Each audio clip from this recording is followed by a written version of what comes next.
Samuel, eu peguei por causa da indústria, porque está bem agitada a situação por lá. Trazer para vocês a informação de hoje. Logo depois do Haddad, lá na Suíça, falar de todas as medidas tributárias que favoreceriam a indústria. Depois a gente vê o Alckmin lá na Fiesp, quer dizer, aqui na Fiesp, na verdade, dizendo que, através de uma reforma tributária, ele vai favorecer, ou se pretende favorecer a reindustrialização do país. Sindicatos que faziam oposição a Josué Gomes na presidência da Fiesp, a Federação das Indústrias do Estado de São Paulo, eles aprovaram hoje a destituição dele do cargo. Segundo seus interlocutores, Josué presidiu uma assembleia na qual não houve essa pauta da substituição dele. Você confere as imagens do presidente da Fiesp participando desse evento.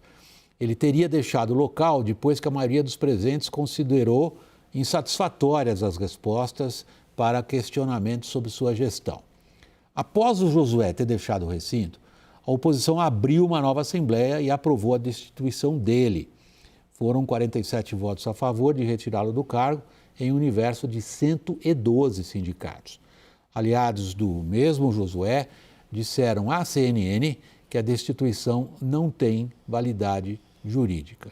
Caio, o questionamento era basicamente a participação de Josué num texto, numa manifestação que foi considerada ofensiva do ponto de vista político pelos sindicatos.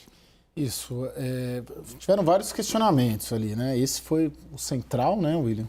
Como você tem essa apuração, bate com a minha. Além de outros questionamentos diretamente relacionados à posição, à proximidade do Josué com o Lula. Sabe que tem um dado interessante? E a distância do Bolsonaro, essa foi Exatamente. Sabe que tem um dado interessante, um bastidor interessante dessa reunião? As reuniões na Fiesp, pelo que me disseram, elas costumam ser filmadas. E nessa reunião eles pediram para não filmar, embora você tenha um áudio. Porque diz que o tom das falas durante esses questionamentos para o Josué foram, vamos dizer, deselegantes, indelicados, assim, mal educados. Eu não ouvi, isso me relataram. Tanto que ninguém quis deixar registrado em imagem de vídeo esses questionamentos. Aí teve uma votação e que foi considerado insatisfatório. Foram consideradas insatisfatórias todas as respostas que o Josué dadas deu. pelo Josué. Sim. Josué pega, levanta da mesa, sai com os aliados. Aí o pessoal que ficou abre uma nova assembleia e destitui, mas me garantem que zero validade jurídica, que foi uma destituição mandrake. Pela descrição, é difícil acreditar que realmente tenha.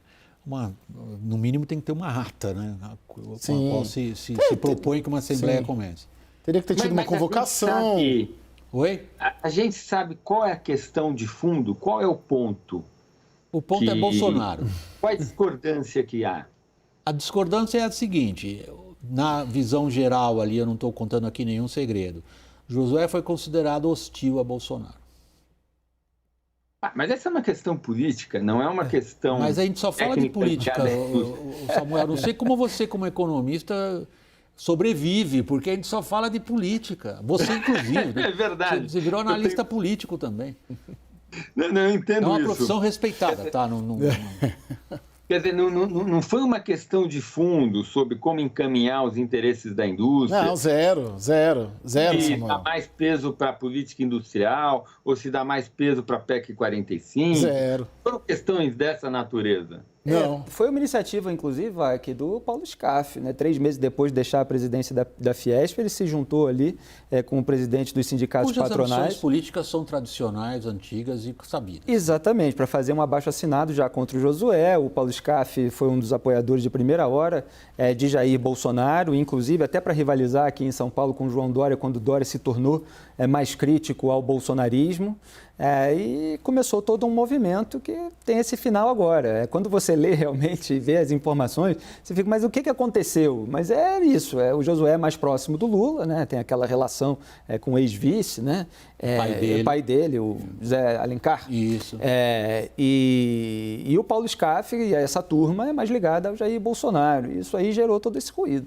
Samuel, você pode vestir a sua casaca de analista político ou de economista, ou as duas ao mesmo tempo. Você identifica nas articulações do mundo dos industriais alguma coerência em torno do que eles querem, além de falar de imposto? Olha, eu não estou entendendo nada. Eu estou voltando de férias hoje, né? Então talvez eu precise ler com mais profundidade os jornais. Mas vocês estão me dizendo o seguinte: um presidente foi eleito, ele vai governar pelos próximos 4 anos. O presidente da principal associação de classe das indústrias tem uma afinidade com o presidente eleito. Ora, me parece que a indústria devia estar feliz da vida. Não, a indústria faz um movimento para destituir e colocar alguém no lugar que é mais próximo do presidente que perdeu a eleição. Quando o presidente que ganhou, a principal pauta que ele quer tocar é uma pauta que diz respeito direto aos interesses da indústria e é, na minha humilde opinião, o tema mais importante para reduzir o custo e manter a indústria viva, que é reduzir o custo de conformidade e uniformizar um pouco as cargas tributárias sobre os diversos setores. Tenho dificuldade de entender. Samuel, a indústria que a gente viu no passado recente não teve uma ação muito boa, né? Lembremos da agenda Fiesp, que gerou a nova matriz econômica de triste memória. Me parece que a agenda hoje é muito mais saudável. Não, isso no mesmo dia que o ministro da Indústria e Comércio estava na Fiesp, justamente para falar sobre reindustrialização. Essa reunião do Alckmin, que é o ministro da Indústria, foi na Fiesp de manhã, acho que era 10, 11 horas o encontro, e à tarde teve um movimento para tirar o presidente, para ficar um pouco mais curiosa a história, no mínimo. Pitoresca. Samuel, você disse que você não está entendendo, às vezes nós também não. Não somos donos da verdade de forma alguma. A gente se dedica como jornalistas profissionais a ver, a tentar perceber como é que os fatos trabalham entre si e que consequências eles produzem. Digamos, talvez seja essa a nossa atividade principal. Deixa eu transformar a sua pergunta agora numa outra direção. Eu perguntei se você identificava nos movimentos dos industriais o que eles querem. Você identificou por parte do governo atual, eu sei que você está voltando das férias, mas você está sempre ligado, o que eles querem em termos, por exemplo, de política industrial? Não, me parece que aí não tem uma reflexão muito nova, né? Porque me parece que... Porque qual é o problema? O problema é que esse grupo político ligado ao presidente Lula, do PT, fez um esforço hercúleo de política industrial entre 2006 e 2014, aquele período em que o ministro da Fazenda era o Guido Mantega e tinha, durante muitos anos, o presidente do BNDES, o professor de economia da Unicamp, Luciano Coutinho, que é um entusiasta da ideia, e nós colocamos 10% do PIB, 500 bilhões de reais, a moeda da época, no balanço do BNDES para fazer política industrial. E todos os estudos que eu conheço mostram que essas iniciativas deram todas elas com burros na água. Então, eu imaginaria, quando o mesmo grupo político volta ao poder, que ele teria uma reflexão do que aconteceu e, a partir dessa reflexão, uma nova estratégia. E o que eu vi de nova estratégia não está associado a processos, porque o problema foi de processos. Então, a nova estratégia que eu vi não está associada a processos, mas está associada a setores. Então, agora é economia verde, é energia, e parece que tecnologia ligada à área da saúde, em função da coisa lá, da experiência da Covid e tal. Não tem nenhum problema com esses focos, inclusive a economia verde é uma agenda moderníssima, importantíssima para a sobrevivência da humanidade, então está tudo certo. Mas a minha questão é que o problema que houve no passado não foi tanto de escolher setor, foi de processo. E eu não vi ainda reflexão a este tema. Felipe e Caio, aí essa pergunta que o Samuel deixa no ar é de extraordinária abrangência. Eu acho que dá mais de um programa, sem que acabe virando um seminário acadêmico. No fundo, o que ele está levantando para nós é o seguinte: cadê o pensamento estratégico do governo em determinados setores? Por exemplo, do setor industrial. Do que você, repórter político, e você, repórter político, Caio, até agora conseguiram entender ou não conseguiram entender? Que tipo de pensamento, digamos, se coloca de fundo para se ir nessa direção ou naquela direção? Olha, de uma maneira geral, eu vi uma campanha que foi muitas vezes criticada como um cheque em branco que se daria ao Lula por falta de programa, uma campanha muito baseada no antibolsonarismo, e a gente vê um começo de governo sem um caminho muito definido. A gente vê algumas palavras de ordem: vamos fazer a reforma tributária, é importante, vamos zelar pela reindustrialização do Brasil. Mas aí, num dia se fala, não, vamos reonerar o imposto sobre produtos combustíveis, por importar exemplo. o IPI, o imposto IPI. sobre produtos industrializados. Aí se aventa essa possibilidade, aí já tem uma reação negativa, já se fala, não vamos reonerar o IPI. A mesma coisa aconteceu basicamente com os combustíveis. Então você vai vendo o governo testando caminhos, recuando aqui, parece que há lutas internas, sim. Não sei se dá para colocar tudo na conta da frente ampla, quer dizer, o Geraldo Alckmin, às vezes, ele fala, estava vendo a declaração aqui, nós conseguimos, tinha a possibilidade de ser cancelada a redução de 35% do IPI e conseguimos que isso não fosse incorporado. Colocamos isso no ar há instantes. Pois fica parecendo que o Alckmin está lá dentro do governo, zelando para a agenda não ser tão à esquerda como o PT quer. Então você tem ainda disputas internas que me parece que o Lula vai arbitrar em cima, mas não tem um caminho pré-definido com um cronograma. E é disso que eu sinto falta. O Alckmin falou ali, o cipoal tributário, o manicômio judicial tributário brasileiro. Palavras assim muito fortes, a gente sabe que existe. A complexidade dos impostos é tremenda. Mas cadê o planejamento, a entrega, a colocação em pauta para a discussão de cada item? Eu vejo isso acontecendo meio que aos trancos e barrancos. A piada clássica, aliás, quando se usa a palavra manicômio em relação ao sistema tributário brasileiro, é que é errado chamar o sistema tributário brasileiro de manicômio. É errado, porque do manicômio você ainda pode fugir. O sistema tributário brasileiro nunca. É isso aí. Caio. Não, William, eu penso que é uma questão de processo. Eu achei muito legal o que o Samuel coloca. O PT sabia que ia ganhar essa eleição? Não sabia, mas sabia que era o favorito há muito tempo.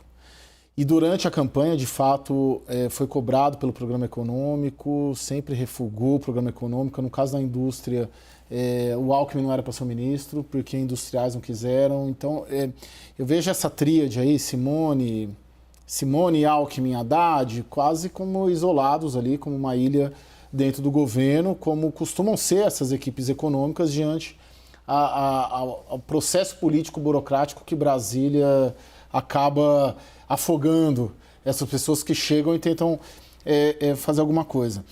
Na equipe do Alckmin, você tem funcionários de carreira. O número 2 é o Márcio Elias Rosa, que era secretário de Justiça, não é propriamente ligado ao setor. Ele pegou analistas de comércio, especialistas em políticas públicas, mas não tem, assim, nomões, grandes nomes. Então é uma luta. Você ouve sempre falar nesses grupos, desde a campanha, reindustrialização, política de industrialização, mas nada no papel de fato concreto. A reforma tributária é um pouco mais fácil porque está lá, a questão está lá pronta. As primeiras medidas, essa da IPI era uma que o Paulo Guedes defendia. A outra medida, a prorrogação da desoneração para combustíveis, é uma medida do governo passado. Então você vê duas políticas debatidas pelo atual governo que são egressas do governo Bolsonaro. Duas medidas na economia. Foram adotadas pelo governo Bolsonaro, a oposição disse que eram eleitoreiras, né? Samuel, deixa eu aproveitar a sua presença e pegar um ponto ainda que ao qual o Haddad se referiu, lá na Suíça. O quadro de fora para dentro sugere uma dupla abordagem em relação às possibilidades que o Brasil tem diante de si. Uma muito positiva. É um quadro que, por modificações geopolíticas, oferece ao Brasil extraordinárias oportunidades, sobretudo no campo ambiental, mas também quando as cadeias produtivas globais criadas ou incentivadas justamente por esse Fórum Econômico Mundial nos últimos 25 anos são destruídas e o Brasil passa a ser visto no conjunto dos mercados emergentes como uma opção menos perigosa do que outros. Okay?